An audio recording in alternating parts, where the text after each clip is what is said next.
Hello everyone, আশা করি তোমরা সবাই খুব ভালো আছো। আমিও চলে এসেছি আমার দিদার বাড়িতে। পরের দিন সকালেই বেরিয়ে পড়লাম বোনের সাথে গঙ্গার ধারে। মনটা খুব টানছিল একটু গঙ্গার ধারে মহাদেবের দর্শন করে আসি। ওই যে বড় মন্দিরটা তোমরা দেখছো, ওটা হচ্ছে মহাদেবের মন্দির। সত্যি কথা বলতে এই মন্দিরগুলোতে আসতে আমার খুবই ভালো লাগে, এই জায়গাটা তো বিশেষ করে।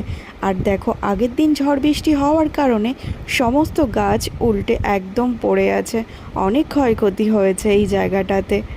বলছিল এই গাছগুলো নাকি অনেক বছর পুরনো। দেখো, অনেক বছর পুরনো গাছও আজ এমন ঝড় বৃষ্টি হয়েছে যে একদমই গোড়া থেকে উপড়ে পড়ে গেছে। তারপর দেখো মহাদেবের মন্দিরের সামনের দিকে মহাদেবকে দর্শন করে এই দিকটাতে আছে মা তারার মন্দির। তারপরে আরও অনেক মন্দির এখানে কিন্তু আছে। কাল ভগবানের দর্শন পেয়ে গেলাম, চলো টাটা। আর মনটাও ভালো হয়ে গেল।